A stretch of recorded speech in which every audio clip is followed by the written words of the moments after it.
안녕하세요. 이번에는 두 번째 영상인 농업혁명에 이어가지고 인류의 통합은 제가 지은 이름이긴 한데 인류의 통합에 관한 이런 챕터를 이야기를 해보도록 하겠습니다. 인류의 통합이 뭐냐 하면은 그 농업혁명 때 굉장히 많은 집단들이 만들어졌어요. 근데 집단이 굉장히 많고 근데 현재를 보면은 거의 모든 인류가 뭐 자본주의라는 그런 하나의 시스템 안에 있고 거의 대부분이 민주주의를 따르고 있고 어떤 엄청나게 큰 틀이 하나가 있어요. 그러니까 문명이나 그 집단의 크기가 굉장히 글로벌해진 거죠. 이제 이걸 또 글로벌 제국이라고도 하고 어, 그, 그 전에는 여러 가지 뭐 제국들이 있었고 그 전에는 여러 가지 나라나 여러 가지 집단들이 있었는데 그런 여러 가지 집단들이 어떻게 하나로 모이고 어떻게 그 크기가 정말 커졌는지 어떠한 것들이 인류를 통합시켰냐에 대한 얘기를 얘기해요. 이 부분은 혁명으로 따로 다루지 않았는데도 이런 큰 챕터에 넣을 만큼 여러 가지 되게 중요한 것들을 포함하고 있는데요. 그 세 가지가 뭐냐면 첫 번째는 돈. 그러니까 모두가 돈을 사용을 하면은 어디서든지 그 돈을 주면은 물건을 수입해 올 수 있고 수출할 수 있고 그러한 기반이 마련되고요. 그 다음에 돈이라는 게 탄생하게 되면은 굉장히 중요한 그 자본주의의 시초가 되죠. 나중에 이제 은행에 대한 원리나 뭐 경제나 그런 것들에 대한 하나의 시스템으로 통합을 할 수가 있기 때문에 첫 번째가 돈이고요. 두 번째는 제국인데 지금은 익숙하지는 않지만 제국이라는 것은 어떤 하나의 큰 문명이라고 생각하시면 돼요. 그러니까 예전에는 집단마다 하나의 뭐 종교가 아니라 어떠한 그 문화를 공유하는 그런 크기가 굉장히 좁았는데 그 제국이라는 게 탄생하면서 어, 굉장히 큰 범위로 이렇게 그 문화를 통합시킨 거고요. 그다음에 세 번째는 종교. 이거는 이제 인지혁명 때부터 계속 쭉 한 거지만 인간의 상상력이 나오면서 이제 신화에 대해서 다뤘었고 그다음에 종교 같은 게 있으면 사람들의 그런 사회적 규범을 하나로 통합할 수가 있겠죠. 그런 종교에 대해서 다룹니다. 이제 과거 어떤 식으로 보면 좋냐면 뿔뿔이 흩어졌던 집단들이 여러 가지가 있었는데 그런 것들이 어떻게 하나의 큰 덩어리로 모으게 됐냐라고 보시면 될 것 같아요. 이게 문화라는 거는 그 각각의 집단이 서로 다른 문화를 가지고 있을 거거든요. 예를 들어가지고 우리가 민속요리라고 하는 걸 봤을 때 아무리 민속요리라고 하더라도 그 뿌리를 살펴보면은 세계 각지에서 온 경우가 많고요. 지금 그냥 생각나는 것도 한국에 뭐 김치도 우리가 흔히 말하는데 고춧가루가 없었으면 현재 김치가 없었다. 외국 해외에서 수입하지 않았으면 그런 얘기도 있고. 그러니까 지금 현재의 문화가 이 한 지역에서만 자라는 게 아니라 여러 가지 문화가 뒤섞이면서 만든 결과라고 하는 거거든요. 어, 이런 식으로 따졌을 때 문화의 그런 출처들을 살펴보면은 오히려 모순되는 문화들도 많고 서로 맞지 않은 문화인데도 역사적인 그 흐름 속에서 같이 섞여 들어가가지고 하나가 되는 경우도 있고요. 그런 식으로 이 문화가 이렇게 모으는 인류가 통합하는 과정이 있었다라는 거예요. 음, 그래서 시간이 지남에 따라서 작고 단순했던 문화들이 하나로 모여져서 엄청 복합하고 크고 거대한 문화가 만들어지는 거고요. 어, 좀 얘기를 하기에 앞서서 문화에 대한 정의를 먼저 짚고 넘어가자면 호모사피엔스 전 책에서는 이 문화를 인류가 뭔가 새 아이가 태어났을 때 물려주는 모든 노하우나 그런 인류가 쌓아온 모든 정보나 그런 측면에서의 문화를 말했다면 여기서는 사회적 규범이나 사회를 하나로 통트는 하나의 시스템적인 측면에서 얘기를 합니다. 여기서 딱 정의를 내린 게 문화라는 것은 협력할 수 있는 인공적 본능이다라고 얘기를 해요. 그러니까 인공적으로 창작한 하나의 협력할 수 있도록 하는 시스템을 문화라고 한다는 거죠. 그래서 이제 먼저 첫 번째인 돈에 대해서 다뤄보도록 하겠습니다. 일단 수렵채집인인데 그리고 농업혁명 이후에도 우리는 돈을 사용하지 않고 물물교환 방식을 사용해 왔다고 합니다. 그러니까 물물교환 방식으로 하면은 먼저 그냥 가장 단순한 방식이죠. 비슷한 가치가 있는 물건이나 오히려 서비스가 될 수도 있고요. 그런 것들을 서로 물물교환을 하면서 이렇게 진행을 하게 됩니다. 근데 농업혁명이 일어나면서 전문화의 과정도 함께 진행이 됐어요. 그러니까 모두가 농사를 짓고 모두가 아이를 기르고 하는 것보다 특수한 사람이 특수한 역할을 맡는 게 훨씬 더 효율적이라는 거죠. 근데 이런 전문화 과정을 하면 어떤 문제가 생기냐면 개인이 만들어내는 생산물이 되게 한정적이에요. 그러면은 서로 모든 개인이 한정적인 그런 그 자원을 가지고 있다 보니까 그거를 공유하기가 굉장히 껄끄러워졌어요. 예를 들어서 내가 사과를 농장을 한다. 그러면은 나는 사과밖에 가지고 있지 않으니까 내가 얻고 싶은 모든 거는 사과와 거래를 해야 돼요. 근데 내가 거래를 하는 사람, 내가 필요한 물건을 가지고 있는 사람은 사과를 원하지 않을 수도 있고 다른 물건을 원할 수도 있기 때문에 그런 문제를 해결하기 위해서 이제 돈이라는 게 탄생하게 됩니다. 이런 물물교환 문제를 해결하기 위해서 사실 단순한 돈을 비교를 해봤을 때는 그냥 비슷한 가치와 바꿔주는 그냥 단순한 재화라고 생각해 볼 수도 있는데 이러한 돈이 나중에 가면은 은행이라는 시스템에서 굉장히 많은 복합적인 그런 경제적 원리나 그런 것들을 탄생시키기 때문에 나중에 굉장히 중요한 매개체가 됩니다. 이러한 돈의 특징이라고 하면은 일단 부를 축적할 수가 있어요. 앞에서 말했듯이 뭐 사과를 농장한다고 하면은 부를 한다는 개념이 거의 없었을 거거든요. 왜냐면은 금방 상할 수도 있고 이렇게 서비스를 제공하는 거 같은 거는 이제 부를 축적할 수가 없으니까. 근데 돈을 사용을 하면서부터 그 돈을 모은다라는 게 개념이 됐어요. 그러니까 지금 한 번 많이 벌어놓고 나중에는 일을 안 하고 쉴 수가 있고 이런 식으로 부를 축적할 수가 있고 이로 인해서 뭔가 계급이 탄생할 수도 있고요. 그 다음에 유동성이 굉장히 많아졌어요. 그러니까 예전에는 물물 교환을 한다고 했지만 그게 그렇게 활성화가 되어 있지 않았을 거예요. 근데 물물 교환 돈이라는 게 나오면서 거의 엄청나게 빠른 속도로 교환을 할 수가 있죠. 사고 싶은 사람과 팔고 싶은 사람을 매칭시켜주는 굉장히 좋은 수단이기 때문에 그래서 이런 돈에 대해서는 돈은 보편적인 전환성이 있다. 누구에게나 바꿀 수 있고 누구에게나 이렇게 쓸 수 있는 보편적인 전환성이 있고 그 다음에 보편적인 신뢰 이 돈은 사실 뭐 하나의 금속일 뿐이라도 이게 어디에서나 가치를 지닌다라는 신뢰가 있어야 이런 시스템 운영이 가능합니다. 그러니까 한 사람만 이 돈을 믿어서는 안 되고 모두가 돈이라는 걸 믿어야 되는 거죠.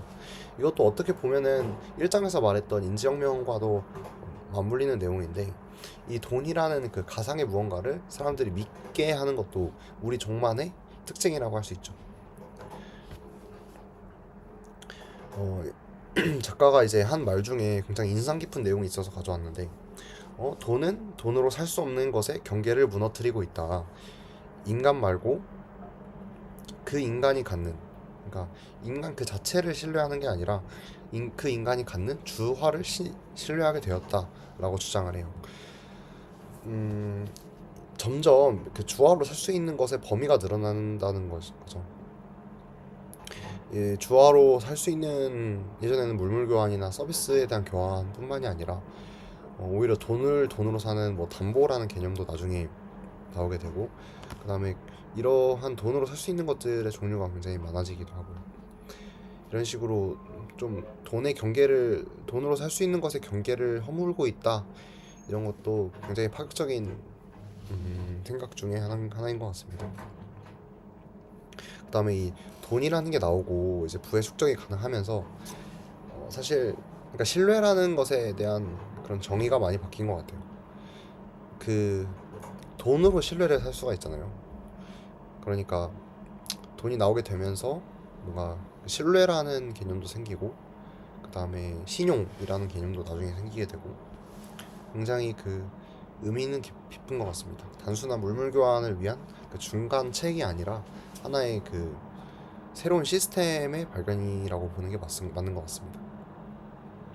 두 번째는 제국인데 사실 이 파트는 애초에 이런 아시아권 한국이 제국이라는 개념에 좀 익숙하지가 않기도 하고 뭐 현재는 거의 없는 개념이기도 하고 라고 하는데 과거에는 제국주의라고 해서 제국에 대한 그런 영향력이 굉장히 강했다고 하는데요.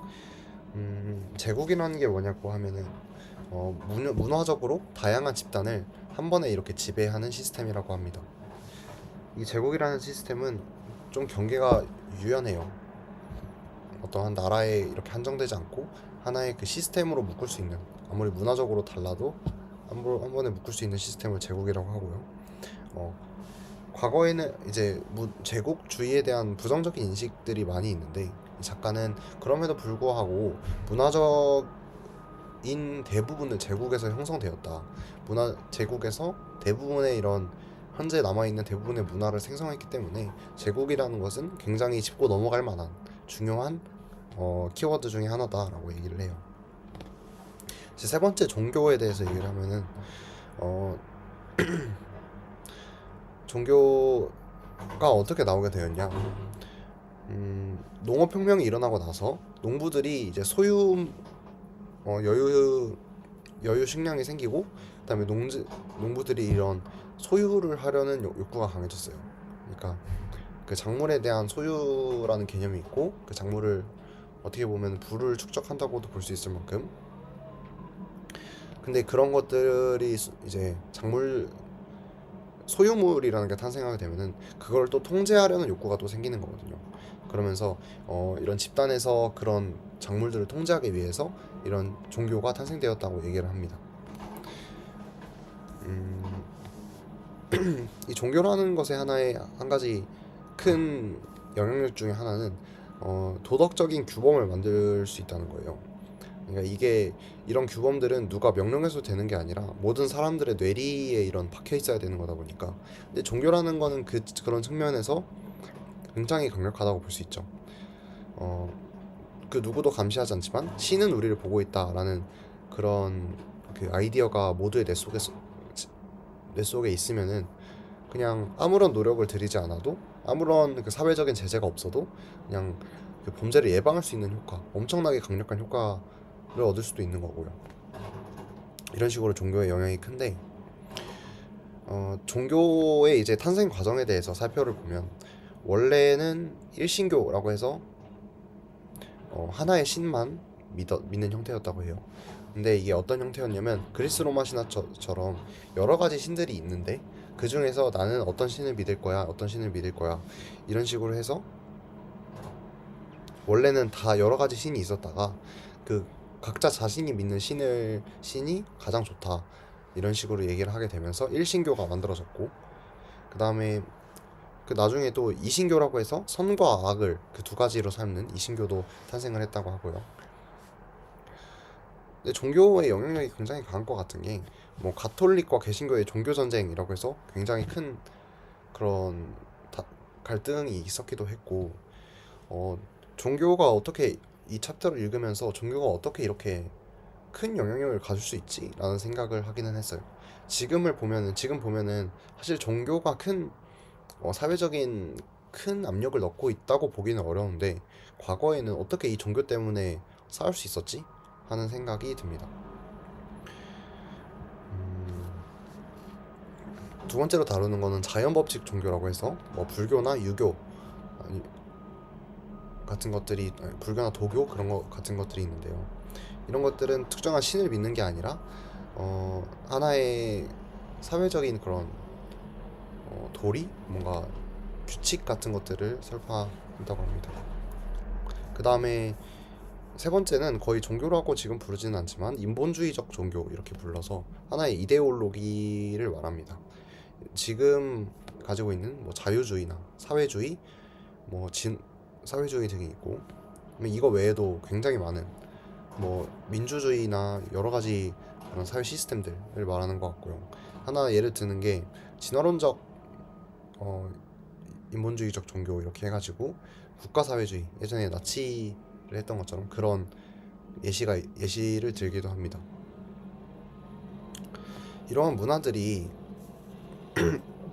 이렇게 이 세 가지, 돈과 제국과 종교가 이런 문화들을 하나로 합치면서 여러 가지 문화들이, 그 각국의 여러 가지 분야의 문화들이, 어떤 문화들은 살아남고 어떤 문화들은 이제 없어지고 했을 거 아니에요. 근데 그러면은 이런 질문을 던져볼 수 있겠죠. 왜 어떤 문화들이 살아남는가? 살아남는 문화의 기준은 무엇인가? 라고 했을 때 작가는 이렇게 답합니다. 이 문화의 생존은 예측할 수가 없다. 어떤 문화가 좋은 문화가 없고 그런 거를 구분하기는 굉장히 어렵다는 거죠. 그냥 단순히 자기 복제에 유리한 속성을 가진 문화가 그냥 생존한다. 우리가 그 국가사회주의, 나치 문화도 사실 말도 안 돼. 지금 생각해 보면은 말도 안 되는데 어떻게 유지됐지? 살펴보면은 그냥 단순히 자기 복제에 유리하기 때문에 살아남았다는 거죠. 큰 무언가 기준이 없고. 그렇기 때문에 역사에 지금 남은 현재까지 남은 시스템이라고 해서 항상 인류에게 최선인 시스템은 아닌 거예요. 그러니까 살아남았다고 해서 항상 최선인 게 아니라 그냥 단순히 자가 복제에 유리한 거이기 때문에 생존을 한 것이다. 제가 예전에 스스로 가졌던 질문 중에 하나가 그 동물들의 해부 구조, 뭐 치타나 뭐 말이나 해부 구조들이 달리기나 그런 갖가지 동물의 생존에 가장 최적화된 모델일까? 라는 질문을 했었어요. 이게 자연 선택이라고 하는 게 굉장히 뭐 애매모호한 게 자연 선택을 하면 점점 진화한다고 하는데 그게 과연 최적의 구조일까? 최적의 해부 구조일까? 라는 질문을 한 적이 있거든요. 근데 이 책을 읽고 아이디어를 얻은 게 결국에 최적인 구조를 보장할 수는 없다. 그냥 단순히 자가 복제에 유리한 모델이 성장하는 것이기 때문에 어떻게 보면 효율적인 측면도 있을 수 있고 근데 그게 자가 복제에 도움이 안 된, 뭔가 해를 끼치지 않는다면 그냥 계속 유지가 되는 거고 하면서 이제 이 챕터를 마무리를 합니다. 그렇게 해서 이제 인류의 통합 챕터를 이렇게 다뤘었고 그 다음 챕터는 과학혁명에 대해서 다루도록 할 겁니다. 과학혁명 같은 경우는 이제 거의 완전 근현대사로 넘어가는 파트인데요. 이제 뭐 산업혁명에 대해서 다루고 뭐 자본주의 여러 복잡한 시스템이 탄생하면서 그런 것들에 대해서 다룹니다. 사실 그 전까지는 농업혁명 때까지만 해도 실제적인 그런 증거나 역사적인 자료들이 많이 없어서 약간 작가의 가설을 위주로 진행을 했다면 과학혁명 같은 거는 현재까지도 과학혁명이라고 하기 때문에 어, 굉장히 많은 그 자료가 있고 예시를 듭니다. 그러면 어, 여기까지 하고 과학혁명에서 이어서 하도록 하겠습니다.